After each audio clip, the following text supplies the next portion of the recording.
அஸ்ஸலாமு அலைக்கும். Welcome to சஸ் கிச்சன்.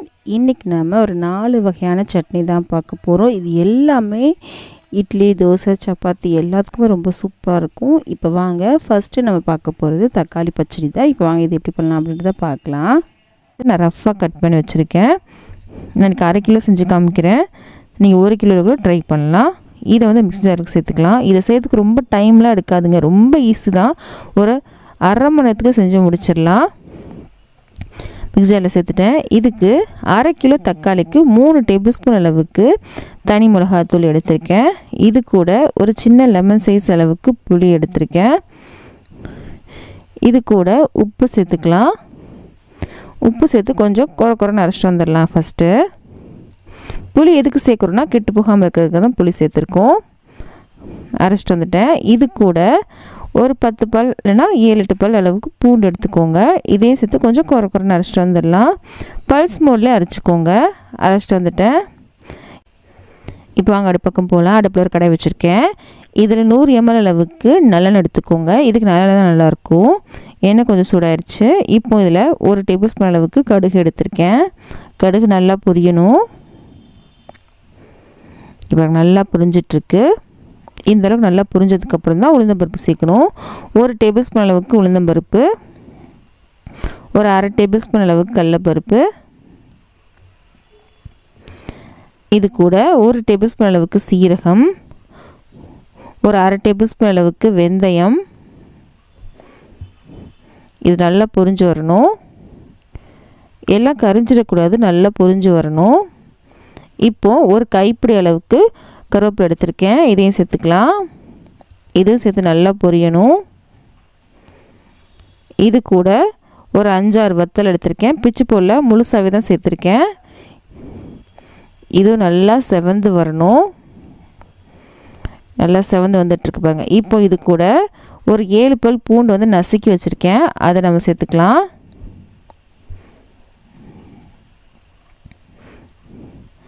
இப்போது அரைச்சதை நம்ம இதில் சேர்த்துடலாம். சேர்த்துட்டு நல்லா கலந்து விடுங்க. உப்பு செக் பண்ணி பாருங்கள். எனக்கு கொஞ்சம் உப்பு கம்மியாக இருந்துச்சு, இன்னும் கொஞ்சம் உப்பு சேர்த்துக்கிறேன். செக் பண்ணி பார்க்கும்போது உப்பு கொஞ்சம் கம்மியாக இருந்துச்சு. உப்பு மட்டும் கொஞ்சம் சேர்த்துக்கிறேன். உப்பு சேர்த்துக்கலாம். சேர்த்துட்டு நல்லா கொதிக்க விடுங்க. மூடி போட்டே கொதிக்க விடுங்க. ஏன்னா வந்து சலசலன்னு கொதிக்கும், அப்போ மேலே தெரிக்கும். ஆனால் மூடி வச்சு நீங்கள் வந்து கொதிக்க விடுங்க. அடுப்பு வந்து மீடியம் இல்லைனா சிம் பண்ணிக்கோங்க. எண்ணெய் வந்து நல்லா தெளிஞ்சு வரணும். இப்போ மூடி வச்சிடலாம். பாருங்கள், நல்லா சலசலன்னு கொதிக்க ஆரம்பிச்சிருச்சு பாருங்கள். இப்போ மூடி வச்சிடலாம். அப்பப்போ கலந்து விட்டுக்கலாம் நம்ம. இப்போ 2-3 நிமிஷத்துக்கு அப்புறம் நம்ம பார்க்கலாம். இப்போ நல்லா சலசலன்னு கொதிச்சிட்ருக்கு. இந்த டைமில் நம்ம வந்து சீரகம், வெந்தயம் 1/2 டேபிள் ஸ்பூன் எடுத்து வறுத்து அதை வந்து பொடி பண்ணி எடுத்துருக்கேன். அதை நம்ம சேர்த்துக்கலாம். திரும்பி கலந்து விட்டுட்டு மூடி வச்சிடலாம். எண்ணெய் வந்து நல்லா தெளிஞ்சு வர ஆரம்பிச்சிருச்சு பாருங்கள். அப்போ நான் கலந்து விட்டு தான் இருந்தேன், கீழே விட்டாமல் இருக்கணும்ல, அதுக்காக தான். பாருங்கள் எவ்வளோ சூப்பராக இருக்குல்ல. இது இட்லிக்கெலாம் செம்ம சூப்பராக இருக்கும். தயிர் சாதத்து கூட சாப்பிட்டிங்கன்னா செம்ம சூப்பராக இருக்கும், டேஸ்ட்டாக இருக்கும். இதை நீங்கள் செஞ்சு வச்சிட்டிங்க அப்படின்னா 1 மாதம் வரைக்கும் கெட்டு போகாது. இந்த அளவுக்கு எண்ணெய் சேர்க்கணுங்க. அப்போ தான் உங்களுக்கு 1 மாதம் வரைக்கும் கெட்டு போகாது. பார்த்திங்களா, எண்ணெய் வந்து நல்லா தெளிஞ்சு வந்துச்சு பாருங்கள். நல்லா திக்காகவும் ஆயிடுச்சு. இந்த அளவுக்கு நல்லா திக்காயிடணும். ஈரப்பதம் எதுவும் இருக்கக்கூடாது. நல்லா திக்காக இருக்குது. மேலே வந்து எண்ணெய் நல்லா தெளிஞ்சு வந்துச்சு. நல்லா வாசமும் வரும். பாருங்கள் எவ்வளோ சூப்பராக வந்திருக்குல்ல. தக்காளி தொக்கு அப்படின்னு சொல்லலாம், தக்காளி ஊறுகான்னு சொல்லலாம், தக்காளி பச்சடின்னு சொல்லலாம், எப்படி வேணால் இது சொல்லலாம். ரொம்பவே சூப்பராக எம்மியாக இருக்கும். கண்டிப்பாக ட்ரை பண்ணி பாருங்கள். இந்த சட்னி பார்த்துட்டோம். அடுத்து நம்ம பார்க்க போகிறது வெங்காய சட்னி தான். அதுவும் ரொம்ப சூப்பராக இருக்கும். இது வந்து மதுரையில் ரொம்ப ஃபேமஸான ஒரு சட்னிங்க. இது எப்படி பண்ணலாம் அப்படின்றத பார்க்கலாம் வாங்க. அடுப்பில் ஒரு கடாய் வச்சுருக்கேன். இதில் நம்ம எண்ணெய் சேர்த்துக்கலாம். 1 டேபிள் ஸ்பூன் அளவுக்கு எண்ணெய் சேர்த்துருக்கேன். எண்ணெய் கொஞ்சம் சூடானதுக்கப்புறம் பெரிய வெங்காயம் இருக்கு இல்லையா, அதை நான் கட் பண்ணி வச்சுருக்கேன். ரஃபாக தான் கட் பண்ணியிருக்கேன். ஒரு 3 பெரிய வெங்காயத்தை கட் பண்ணி வச்சுருக்கேன். நல்ல பெரிய வெங்காயம்னா 2 போதும். இது மீடியம் சைஸ் வெங்காயம் அப்படின்றதுனால 3 எடுத்திருக்கேன். நம்ம சேர்த்த எண்ணெயிலே சேர்த்தாச்சு வெங்காயத்தை. இது கூட இதுக்கு தேவையான அளவு உப்பு சேர்த்துக்கலாம். இதுக்கப்புறம் ஒரு 1/4 டேபிள் ஸ்பூன் அளவுக்கு வெந்தயம், ஒரு 1/2 டேபிள் ஸ்பூன் அளவுக்கு சீரகம், இதெல்லாம் சேர்த்துடலாம். சேர்த்துட்டு நல்லா கலந்து விடுங்க. வெங்காயம் கொஞ்சம் நல்லாவே வதங்கணும். இப்போ நீங்கள் கருவேப்பிலை சேர்க்க விருப்பம் இருந்தால் கருவேப்பிலையும் சேர்த்துக்கலாம். நான் சேர்க்கல. உங்களுக்கு விருப்பம் இருந்தால் கருவேப்பிலையும் கொஞ்சம் சேர்த்துக்கலாம். வெங்காயம் வந்து கொஞ்சம் நல்லாவே வதங்கணும். உப்பும் சேர்த்துருக்கோம் இல்லையா, அதனால் சீக்கிரமாகவே வதங்கிடும் நமக்கு. நல்லா வதங்கட்டும். நல்லா கலந்து விட்டாச்சு. இப்போது அடுப்பை சிம் பண்ணிவிட்டு மூடி வச்சிடலாம். மூடி வச்சுட்டு இந்த வெங்காயம் வந்து நல்லா வதங்கட்டும். இப்போ மூடி வச்சிடலாம் நம்ம. அப்பப்போ நீங்கள் கலந்து விட்டே இருங்க, கீழே ஒட்டாமல் இருக்கணும் இல்லையா, அதுக்காக தான். இப்போ வெங்காயம் கொஞ்சம் வதங்கியிருக்கு, பார்க்கலாம். லைட்டாக ப்ரௌன் ஆக ஆரம்பிச்சிருக்கு பாருங்கள். இந்த அளவுக்கு வதங்கினதுக்கப்புறம் பூண்டு சேர்க்கணும். பூண்டு வந்து பார்த்திங்கன்னா ஒரு 8லேருந்து 10 பல் அளவு கூட நீங்கள் பூண்டு சேர்த்துக்கலாம். இதையும் சேர்த்து வதக்கிக்கோங்க. பூண்டோட பச்சை வாசனையும் போகணும். இதையும் மூடி வச்சிடலாம். மூடி வச்சாச்சு. இன்னும் 2 நிமிஷத்துக்கு அப்புறம் பார்க்குறேன். பூண்டும் கொஞ்சம் நல்லாவே வதங்கியிருக்கு. இந்த டைமில் நம்ம வந்து மிளகாத்தூள் சேர்க்க போகிறோம். நான் இன்றைக்கி 2 டேபிள் ஸ்பூன் அளவுக்கு மிளகாத்தூள் எடுத்திருக்கேன். இது வந்து நல்லா காரமாக தான் இருக்கும் இந்த சட்னி. உங்களுக்கு இந்த அளவுக்கு காரம் வேணும்னு நினச்சிங்கன்னா 1 டேபிள் ஸ்பூன்லேயே நிறுத்திக்கலாம். இல்லை நல்லா காரமாக தான் வேணும்னு வச்சிங்கன்னா 2 டேபிள் ஸ்பூன் அளவுக்கு கூட சேர்த்துக்கலாம். நான் இன்றைக்கி 2 டேபிள் ஸ்பூன் அளவுக்கு சேர்த்துட்டு நல்லா கலந்து விட்டுக்கிறேன். பொடி சேர்க்கும்போது அடுப்பு வந்து சிம் பண்ணிக்கோங்க. பொடி வந்து கரிஞ்சிடக்கூடாது. நல்லா கலந்து விட்டோம். இந்த டைமில் நம்ம வந்து ஒரு சின்ன லெமன் சைஸ் அளவுக்கு புளி வந்து ஊற வச்சுருந்தேன். அந்த தண்ணியோடய சேர்த்துக்கலாம். ரொம்ப தண்ணியில் ஊற வைக்க வேணாம், கொஞ்சமாக தண்ணி சேர்த்து ஊற வச்சுக்கோங்க. அதையும் சேர்த்து நல்லா வதக்கணும். புளியோட பச்சை வாசனையும் நல்லா போகணும். பொடியோட பச்சை வாசனை நல்லா போகிற வரைக்கும் நல்லா வதக்கிக்கணும். திரும்ப 1 நிமிஷம் வரைக்கும் இதை மூடி வச்சிடலாம். 1 நிமிஷத்துக்கு அப்புறம் நம்ம இதை பார்க்கலாம். இப்போது 1 நிமிஷம் ஆயிடுச்சு. நம்ம சேர்த்து எல்லாமே நல்லாவே வதங்கிருச்சு. புளியோட பச்சை வாசனை நல்லாவே போயிடுச்சு. இப்போது உங்களுக்கு கொத்தமல்லி சேர்த்து வதக்கி அரைக்கலான்னா இப்போ கொத்தமல்லி சேர்த்து வதக்கிக்கோங்க. லாஸ்ட்டில் சேர்த்து கொஞ்சம் வதக்கிக்கோங்க. நான் வந்து லாஸ்ட்டில் பச்சையாக கொத்தமல்லி சேர்த்து தான் அரைக்க போகிறேன். அது ஒரு டேஸ்ட்டு செம்மையாக இருக்கும். உங்களுக்கு கொத்தமல்லியோட பச்சை வாசனை பிடிக்காது அப்படின்னா இந்த டைமில் கொஞ்சம் கொத்தமல்லி சேர்த்து வதக்கிட்டு ஆறிட்டு அரைச்சிக்கோங்க. இப்போ அடுப்பு ஆஃப் பண்ணிட்டு இது நல்லா ஆறட்டும். ஆறினதுக்கப்புறம் மிக்சருக்கு மாற்றிக்கலாம். இப்போ நல்லாவே ஆறிடுச்சு. மிக்சருக்கு சேர்த்துட்டேன். இது கூட ஒரு சின்ன சைஸ் அளவுக்கு வெல்லம் எடுத்திருக்கேன். இதையும் சேர்த்து நல்லா அரைச்சிட்டு வந்துடுங்க. அரைச்சிட்டு வந்துட்டேன் பாருங்கள். நான் சொன்ன மாதிரி லாஸ்ட்டில் கொஞ்சமாக கொத்தமல்லி சேர்த்து அரைக்க போகிறேன். இது நீங்கள் பச்சையாக அரைக்க உங்களுக்கு விருப்பம் இல்லைன்னா நீங்கள் வதக்கணும் இல்லையா, அதே டைமில் கொஞ்சம் சேர்த்து வதக்கிட்டு அரைச்சிக்கோங்க. நான் கொத்தமல்லி லாஸ்ட்டில் சேர்த்து அரைச்சிருக்கேன். இதோட டேஸ்ட்டே செம்மையாக இருக்கும். இதை வந்து ஒரு பாத்திரத்துக்கு மாற்றிக்கலாம். இது நமக்கு தாளித்து கொட்டணும். அதுக்காக அடுப்பில் பேனில் கொஞ்சமாக எண்ணெய் சேர்த்து வச்சுருக்கேன். எண்ணெய் கொஞ்சம் சூடானதுக்கப்புறம் கடுகு பொரிய ஆரம்பித்ததுக்கப்புறம் நம்ம வந்து உளுந்து சேர்த்துக்கலாம். இப்போ நல்லாவே பொரிய ஆரம்பிச்சிருச்சு. உளுந்து சேர்த்துருக்கேன். இதுவும் நல்லா பொரிய ஆரம்பித்ததுக்கப்புறம் கருவேப்பிலை, இதோட 2 வரமிளகாயும் சேர்த்து நல்லா பொரிஞ்சதுக்கப்புறம் நம்ம சட்னியில் சேர்த்துக்கலாம். நல்லாவே பொரிஞ்சிருச்சு. இப்போ இதை சேர்த்து சட்னியில் சேர்த்து கலந்து விட்டோன்னா சூப்பரான வெங்காய கார சட்னி ரெடி ஆயிடுச்சு. செம்ம சூப்பரான டேஸ்ட்டில் இருக்கும். இது செஞ்சு பாருங்கள். ரொம்பவே சூப்பராக இருக்கும். தோசை, இட்லி எல்லாத்துக்கும் செம சூப்பரான ஒரு சட்னிங்க. இது காரமாக தான் இருக்கும். ஒருவேளை உங்களுக்கு காரம் இந்தளவுக்கு வேணான்னு வச்சுன்னா நான் சேர்த்த மாதிரி மிளகாத்தூளை கொஞ்சம் கம்மியாக சேர்த்து நீங்கள் அரைச்சிக்கோங்க. இது கொஞ்சமாக சேர்த்து சாப்பிட்டிங்கன்னா ரொம்பவே சூப்பரான டேஸ்ட்டாக எம்மியாக இருக்கும். கண்டிப்பாக ட்ரை பண்ணி பாருங்கள். உங்களுக்கு எல்லாத்துக்கும் ரொம்ப பிடிக்கும் நம்புகிறேன்.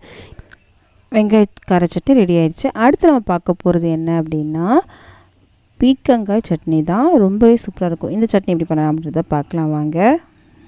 அடுப்பில் ஒரு கடாய் வச்சுருக்கேன்.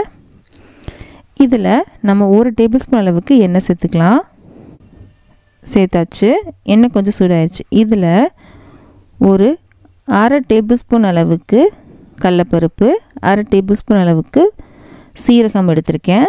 இது ரெண்டையும் சேர்த்து கொஞ்சம் நல்லா வறுத்துக்கலாம். இது கொஞ்சம் வறுப்பட்டதுக்கப்புறம் நம்ம அடுத்த பொருள் சேர்க்கலாம். இதுக்கு வெங்காயம்லாம் தேவையே கிடையாது இந்த சட்னிக்கு. உங்கள் காரத்துக்கு ஏற்றாப்புல நீங்கள் வத்தல் எடுத்துக்கோங்க. நான் அன்றைக்கி 4 வத்தல் எடுத்திருக்கேன். உங்கள் காரத்துக்கு ஏற்றாப்புல ஜாஸ்தியும் பண்ணிக்கலாம், கம்மியும் பண்ணிக்கலாம். இதுக்கு மேலே கம்மி பண்ணிங்கன்னா உங்களுக்கு சட்னி அந்தளவுக்கு நல்லா இருக்காது. இது வந்து கரெக்டாக இருக்கும். உங்களுக்கு இன்னும் காரம் ஜாஸ்தி வேணும் அப்படின்னு நினச்சிங்கன்னா இன்னும் 2 வரமிளகா சேர்த்துக்கலாம். இது நல்லா பொரிஞ்சு வந்துருச்சு. இப்போ நம்ம சேர்த்து தனியாக எடுத்து வச்சிடலாம். எண்ணெய் மட்டும் இதே கடையில் இருக்கட்டும். பாருங்கள், எண்ணெய் மட்டும் இதில் இருக்குது. இப்போ இதில் ஒரு 1/2 கிலோ அளவுக்கு பீக்கங்காய் இருக்கு இல்லையா, அதை நான் கட் பண்ணி வச்சுருக்கேன், க்ளீன் பண்ணி. இது நல்லா கலந்து விடலாம், கொஞ்சம் வதங்கணும். உப்பு எதுவும் சேர்க்க வேண்டாம். இந்த எண்ணெயிலே கொஞ்சம் நல்லா வதங்கணும். இது கூட நம்ம வந்து ஒரே ஒரு தக்காளி இருக்கு இல்லையா, மீடியம் சைஸில் ஒரு தக்காளி நான் எடுத்திருக்கேன், அதை நான் கட் பண்ணி வச்சுருக்கேன். அதை நம்ம சேர்த்துக்கலாம்.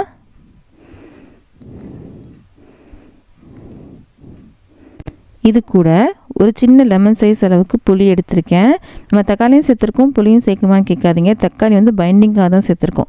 நம்ம காய் பார்த்திங்கன்னா 1/2 கிலோ அளவுக்கு எடுத்திருக்கோம். அதுக்கு ஒரு தக்காளி பத்தாது. அதுக்காக தான் இன்னும் கொஞ்சம் புளி சேர்த்துருக்கோம். புளி சேர்க்கறனால என்ன பெனிஃபிட்னா, ரொம்ப நேரம் வரைக்கும் கெட்டும் போகாத சட்னி வந்து நல்லாயிருக்கும், டேஸ்ட்டும் சூப்பராக இருக்கும். இதையும் சேர்த்து நல்லா வதக்கிக்கோங்க. அடுப்பு வந்து சிம்மில் இருக்கட்டும். நல்லா கலந்து விட்டுட்டு மூடி வச்சிடலாம். தண்ணி எதுவுமே சேர்க்க வேண்டாம். இது நீர்க்காய் தான், இதுலேருந்து நமக்கு தண்ணி வரும். மூடி வச்சிடலாம். அவள் மட்டும் கலந்து விட்டால் போதும். இந்த காய் வந்து வேகணும் இல்லையா, அதுக்காக தான். ஒரு 2-3 நிமிஷத்துலேயே பாருங்கள், நான் தண்ணி எதுவுமே சேர்க்கலை. இருந்துமே பாருங்கள் எவ்வளோ தண்ணி வந்திருக்கு அப்படின்னு. இது நீர்க்காய் அப்படின்னா இந்த அளவுக்கு தண்ணி வந்திருக்கு. கீழே ஒட்டுற மாதிரி இருந்துச்சு அப்படின்னா தண்ணி மட்டும் தெளிச்சுக்கோங்க. எனக்கு எதுவும் ஒட்டலை, அதனால் வந்து தண்ணி எதுவுமே தெளிச்சிக்கல.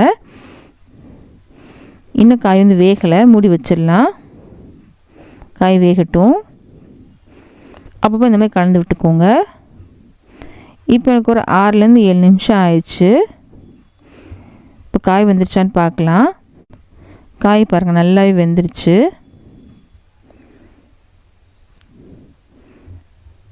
புளியும் பார்த்திங்கன்னா நல்லா சாஃப்ட் ஆயிடுச்சு. இப்போ இது நல்லா சூடாக இருக்கு இல்லையா, அது ஆறட்டும். ஆறினதுக்கப்புறம் தான் நம்ம வந்து சட்னி அரைக்கணும். இது ஆறட்டும். இப்போ நல்லாவே ஆறிச்சு. மிக்ஸியில் எடுத்திருக்கேன். நம்ம ஃபஸ்ட்டு வறுத்து வச்சுருந்தோம் இல்லையா, அதெல்லாம் இந்த மிக்ஸியில் சேர்த்துக்கலாம். சீரகம், கடலைப்பருப்பு, அப்புறம் காஞ்ச மிளகாய் இதெல்லாம் சேர்த்து ஃபஸ்ட்டு அரைக்க போகிறோம். அரைச்சிட்டு வந்துடலாம். கொஞ்சம் குறைனே அரைச்சிட்டு வந்துடுங்க ஃபஸ்ட்டு. அரைச்சதுக்கப்புறம் காமிக்கிறேன். இங்கே பாருங்கள், அரைச்சிட்டு வந்துட்டேன். கொஞ்சம் குறைந்து அரைச்சிட்டு வந்திருக்கேன். இப்போது நம்ம காய் எடுத்துருந்தோம்ல வதக்கி, அதை இது சேர்த்துடலாம். எல்லாத்தையுமே நம்ம சேர்த்துடலாம். காய் சேர்த்ததுக்கப்புறம் நம்ம வந்து 6-7 பல் பூண்டு எடுத்துருக்கேன். இப்போ தான் நம்ம உப்பு சேர்க்க போகிறோம். இந்த சட்னிக்கு தேவையான அளவு உப்பு சேர்த்துக்கலாம்.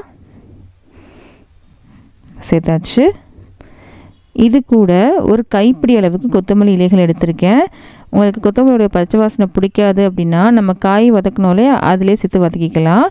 இப்போது பச்சையாக அரைச்சிங்கன்னா அது ஒரு டேஸ்ட் இருக்கும், வதக்கி அரைச்சிங்கன்னா அது ஒரு டேஸ்ட் இருக்கும். உங்களுக்கு எது பிடிக்குமோ அதை எடுத்துக்கோங்க. பச்சையாக அரைச்சிங்கன்னா அது ஒரு டேஸ்ட் சூப்பராக இருக்கும். ட்ரை பண்ணி பாருங்கள். இதெல்லாம் சேர்த்து நல்லா அரைச்சிட்டு வந்துடலாம். அரைச்சிட்டு வந்துட்டேன். இப்போ ஒரு பாத்திரத்துக்கு மாற்றிக்கிறேன். இது இப்படியே சாப்பிட்டாலும் ஓகே தான். இதுக்கு தாளிப்பு சேர்த்திங்கன்னா அதோட சூப்பராக இருக்கும், ரொம்ப நேரம் கெட்டும் போகாது. இது இருக்கட்டும். தாளிக்கிறதுக்காக அடுப்பில் பேன் வச்சுருக்கேன். இதில் கொஞ்சமாக எண்ணெய் சேர்த்துக்கலாம். எண்ணெய் கொஞ்சம் சூடாயிருச்சு. இப்போது சூடானதுக்கப்புறம் நம்ம வந்து கடுகு சேர்த்துக்கலாம். கடுகு வந்து கொஞ்சம் பொரிய ஆரம்பித்ததுக்கப்புறம் உளுந்தம்பருப்பு சேர்த்துக்கலாம். இப்போ பொரிய ஆரம்பிச்சிருச்சு. உளுந்தம்பருப்பு சேர்த்துடலாம். இது கூட கருவேப்பிலை இலைகள் சேர்த்துக்கலாம். அப்புறம் 2-3 காஞ்ச வத்தல் எடுத்திருக்கேன், அதையும் நம்ம சேர்த்துக்கலாம். இது நல்லா பொரிஞ்சதுக்கப்புறம் சட்னியில் சேர்த்துடலாம். நல்லா பொரிஞ்சிருச்சு. இப்போ சட்னியில் சேர்த்துடலாம். சேர்த்து நல்லா கலந்து விட்டோம் அப்படின்னா பீக்கங்காய் சட்னி ரெடி ஆயிடுச்சு. கண்டிப்பாக ட்ரை பண்ணி பாருங்கள். அடுத்து நம்ம பார்க்க போகிறது தண்ணி தேங்காய் சட்னி தான். இது ரோட்டு கடையில் கொடுப்பாங்க. மதுரை பக்கம் வந்தீங்கன்னா கண்டிப்பாக இந்த சட்னி இருக்கும். ட்ரை பண்ணி பாருங்கள். அடுத்து நம்ம பார்க்க போகிற சட்னி, அந்த சட்னி எப்படி பண்ணலாம் அப்படின்றத பார்க்கலாம் வாங்க. அப்படின்றத பார்க்கலாம். அடுப்பில் ஒரு கடாய் வச்சுருக்கேன். இதில் கொஞ்சமாக நல்லெண்ணெய் எடுத்துக்கோங்க. ரொம்பலாம் வேணாம், 1 டேபிள் ஸ்பூன் அளவுக்கு தான் சேர்த்துருக்கேன். இதில் ஒரு அரை கப் அளவுக்கு வறுத்த வேர்க்கடலை தான் இது. தோலோடு தான் எடுத்திருக்கேன். நீங்கள் தோல் இல்லாமல் கூட எடுத்துக்கலாம். கடலை பார்த்திங்கன்னா தோலோடு தான் எடுப்பாங்க, அதனால் நான் தோலோடு தான் எடுத்திருக்கேன். நீங்கள் வேணும்னு நினச்சிங்கன்னா தோல் எடுத்துகிட்டு கடலை மட்டும் கூட நீங்கள் சேர்த்துக்கலாம். இது லைட்டாக வறுத்தா போதும், ரொம்ப நேரம் வறுக்கணும் அவசியம் இல்லை. வறுத்தாச்சு, ஒரு 1/2 நிமிஷத்துக்கு வறுத்துருக்கேன். இதுக்கப்புறம் உங்கள் காரத்துக்கு ஏற்றாப்புல நீங்கள் பச்சை மிளகா எடுத்துக்கோங்க. நான் இன்றைக்கி 3 பச்சை மிளகா எடுத்திருக்கேன். இது நல்லா காரமான பச்சை மிளகா தான். இது கூட ஒரு கைப்பிடி அளவுக்கு புதினா. நம்ம புதினா இலைகள்லாம் சேர்த்துருக்கோம்ல, இது கொஞ்சம் சுருங்கி வர வரைக்கும் நம்ம வதக்கினா போதும். இந்த மாதிரி சட்னியை வந்து வதக்கி நம்ம அரைக்கும் போது ரொம்ப நேரம் வரைக்கும் நல்லாயிருக்கும், கெட்டு போகாது. நீங்கள் சாயங்காலம் அரைச்சாலுமே அடுத்த நாள் காலைல வரைக்குமே இந்த சட்னி வந்து கெட்டு போகாது, அந்தளவுக்கு ரொம்ப சூப்பராக இருக்கும். இது கூட ஒரு 1/4 கப் அளவுக்கு பொட்டுக்கடலை, நம்ம அரை கப் அளவுக்கு நிலக்கடலை எடுத்தோம், இதில் பாதி அளவுக்கு பொட்டுக்கடலை எடுத்திருக்கோம். இந்த அளவுக்கு வந்து எடுக்கணும். இதையும் ஒரு 1/2 நிமிஷத்துக்கு வறுத்தா போதும் பொருட்களையும். இது கூட ஒரு அரை கப் அளவுக்கு தேங்காய், இதையும் ஒரு 1/2 நிமிஷத்துக்கு வதக்கிக்கலாம்.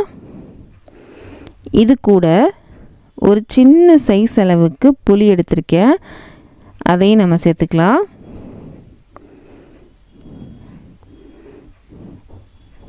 ஒரு 1/2 நிமிஷத்துக்கு வதக்கியாச்சு. இப்போது ஒரு சின்ன சைஸ் அளவுக்கு புளி வச்சுருக்கேன். இங்கே பாருங்கள், சின்ன சைஸ் தான், இந்த அளவுக்கு போதும், ரொம்பலாம் வேண்டாம்.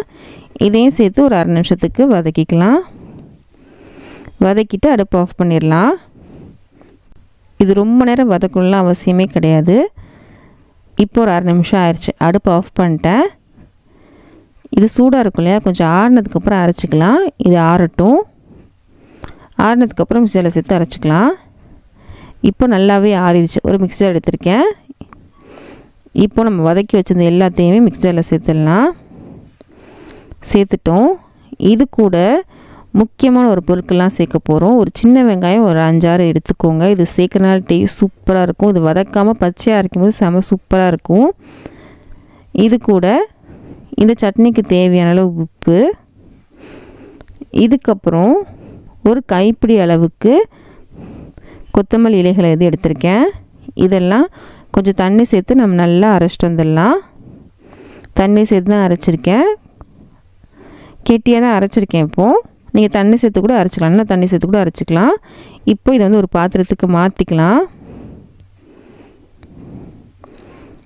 இந்த சட்னி பார்த்திங்கன்னா கெட்டியாக இருந்தால் அந்தளவுக்கு நல்லா இருக்காது, நல்லா தண்ணியாக இருந்தால் தான் இந்த சட்னி வந்து நல்லாயிருக்கும். அதனால் முடிஞ்சளவு நல்லா தண்ணியாகவே வச்சுக்கோங்க இந்த சட்னியை. நான் சொன்ன அளவுக்கு 2லேருந்து 3 கிளாஸ் அளவுக்கு நம்ம தண்ணி சேர்த்துக்கலாம். அந்த அளவுக்கு சட்னி வந்து நல்லா தண்ணியாக இருந்தால் தான் நல்லாயிருக்கும். நம்ம நிலக்கடலாம் சேர்த்துருக்கோம் இல்லையா, நல்லா திக்காக தான் இருக்கும். அதனால் முடிஞ்சிருக்கு நல்லா தண்ணியாகவே நீங்கள் இந்த சட்னியை எடுத்துக்கோங்க. பாருங்கள், நான் எந்த அளவுக்கு தண்ணி சேர்த்துருக்கேன் அப்படின்னு. இந்த அளவுக்கு தண்ணியாக வச்சுருக்கேன். இதுக்கு நம்ம ஒரு தாளிப்பு சேர்க்கணும். இப்போ வாங்க அடுப்புக்கும் போகலாம். அடுப்பில் ஒரு பேன் வச்சுருக்கேன். இதில் கொஞ்சம் எண்ணெய் எடுத்திருக்கேன். நல்லெண்ணெய் எடுத்துக்கோங்க முடிஞ்ச அளவுக்கு. இது கூட கடுகு, உளுந்தம்பருப்பு, அதுக்கப்புறம் ஒரு 1/2 டேபிள் ஸ்பூன் அளவுக்கு கடலைப்பருப்பு, ஒரு 1/2 டேபிள் ஸ்பூன் அளவுக்கு சீரகம், 2 வத்தல், இது கூட கொஞ்சம் கருவேப்பிலை இலைகள்லாம் சேர்த்துடலாம். இது நல்லா புரிஞ்சு வரட்டும். இந்த மாதிரி தாளிப்புக்கு கடலைப்பருப்பு சீரகம்லாம் சேர்த்து செய்யுங்க, ரொம்பவே சூப்பராக இருக்கும். நல்லா செவந்து வந்துருச்சு. இதை நம்ம சட்னியில் சேர்த்துடலாம்.